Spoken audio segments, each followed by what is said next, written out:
Part 6 the United states of America. अब United states की government claim कर रही है भाई हमारा काम तो अलकायदा को लिबरेट करने का, हमने कर दिया तो मिशन अकॉम्प्लिश।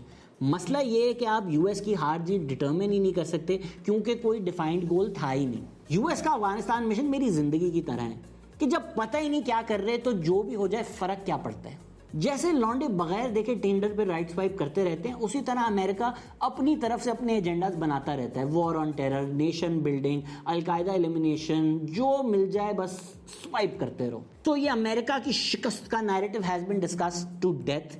पर एक चीज जो नहीं डिस्कस होती वो है military industrial complex. We must guard against the acquisition of unwarranted influence, whether sought or unsought, by the military industrial complex.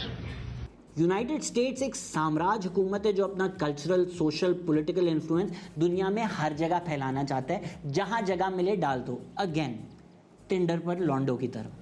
इसको कहते हैं अमेरिकन इंपीरियलिज्म। जिस तरह पहले ब्रिटिश कॉलोनियलिज्म होता था जो क्रिकेट फैलाने के नाम में मुल्क मुल्क जाकर उनको तबाह कर देते थे, अब अमेरिका अपना social, cultural, political influence military, financial means के थ्रू और मुल्कों पर इम्पोज करता है। तो मिलिट्री इंडस्ट्रियल कॉम्प्लेक्स कहते हैं हम American government, military, defence contractors, Pentagon, इन सबके गठजोड़ को। दुनिया में ऐसी भी जंगें हुई हैं जहां दोनों तरफ अमेरिका ने वेपन सप्लाई किए हैं। तो जब आप कहते हैं जी अमेरिका लॉस्ट $2.26 ट्रिलियन, ये डिस्टिंक्शन ड्रॉ करना बहुत जरूरी है कि हाँ, अमेरिकन स्टेट, कॉमन अमेरिकन का टैक्स का पैसा डूबा है। कुछ अमेरिकन इंडस्ट्रीज ने वॉर ऑन अफगानिस्तान से बहुत पैसा छापा है। कड़वा सच ये है कि war is profitable. Yes, 60,000 Afghan security forces मरे, लेकिन उसके साथ साथ अफगान जनरल्स जो कि करप्ट थे बहुत ज्यादा अमीर भी हुए। तो कुछ पाकिस्तानी एनालिस्ट बड़ी बातें करते हैं कि जी हमें तो पहले से पता था ये होगा, उनको भी पहले से पता था। आप अगर इंटरनल मेमोज पढ़ें तो अफगान अमेरिकन एक्सपर्ट्स, जनरल्स, उनको भी पता था कि इस वॉर ऑन अफगानिस्तान से कुछ भी नहीं होगा, पैसे ज़ाया हो रहे हैं, लेकिन कुछ लोग बहुत अमीर हो रहे थे तो वो चाहते थे ये जंग चलती रहे। सो जिन लोगों के लिए वॉर इज प्रॉफिटेबल वो लॉबी करते रहते हैं गवर्नमेंट को कि आप जंग चलाते रहें, क्योंकि वो उससे अमीर होते रहते हैं। अमेरिकन स्टेट का पैसा डूबता है बट ये लोग पैसा कमाते हैं। साथ साथ अमेरिकन अफगानिस्तान से मिनरल एक्सट्रैक्ट भी कर रहे थे। जिस तरह हम अब तक जाहिल है ना, कहते हैं यार ब्रिटिश कितने अच्छे थे, उन्होंने हमें रेलवे दिए, तुझे नहीं दिए। इसलिए नहीं दिए थे कि शफीक टू ईद पे गुजरांवाला चला जाए, इसलिए दिए थे कि वो एक्सट्रैक्ट वेल्थ करके वापस अपने घर ले जाएं। इसी तरह अमेरिका ने रोड्स बनाए अफगानिस्तान में, इंडस्ट्रीज नहीं बनाई, फैक्ट्रीज नहीं बनाई कि कल को अफगान इकोनॉमी चल सके।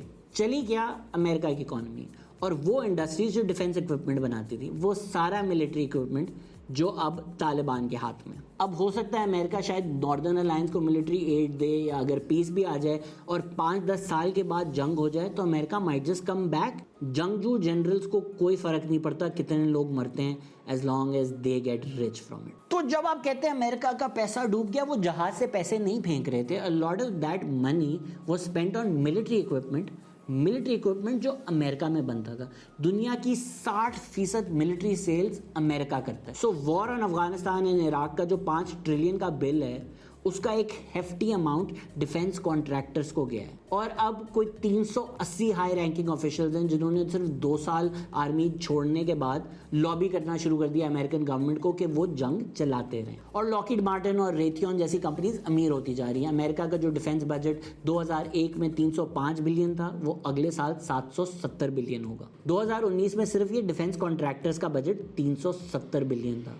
सो बेसिकली सब पैसे की गेम है। ये है कैपिटलिज्म का एक मसला कि अमेरिकन इकोनॉमी चलती है मिलिट्री इक्विपमेंट बनने और बिकने से, और तालिबान और अफगानिस्तान की इकोनॉमी चलती है मिलिट्री एड आने से। तो कुछ लोग तो यही चाहेंगे ना कि मिलिट्री इक्विपमेंट बनता रहे, मिलिट्री को पैसे आते रहे, अफगान जनरल जो करप्ट थे वो पैसे ले रहे थे, भले जंग होती रहे, लोग मरते रहे। Part 8 economy. तो जब अफगानिस्तान की पूरी इकोनॉमी डिपेंडेंट ही एड पर है तो अब वो चलेगी कैसे? कितनी ही अफीम बेच सकते हैं तालिबान? थोड़ी बहुत तो शायद मैं ही चला लूँ। मेरे ख्याल में ये गलत फहमी है और गलत एनालिसिस है जो लोग कहते हैं कि जी फॉरेन एड के बगैर तालिबान की हुकूमत नहीं चल सकती।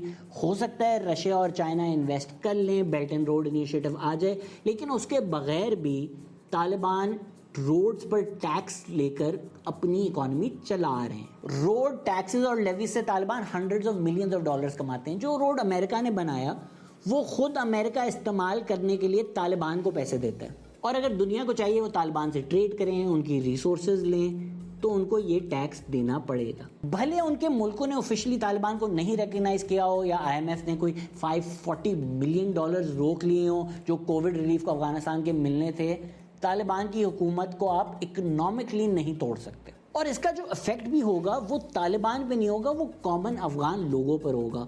और वो जब सामने आना शुरू होगा तो humanitarian add will also start pouring in. And personally मुझे नहीं लगता कि कोई तालिबान के ग्रैंड एम्बिशंस हैं इकोनॉमिक अपलिफ्टमेंट के।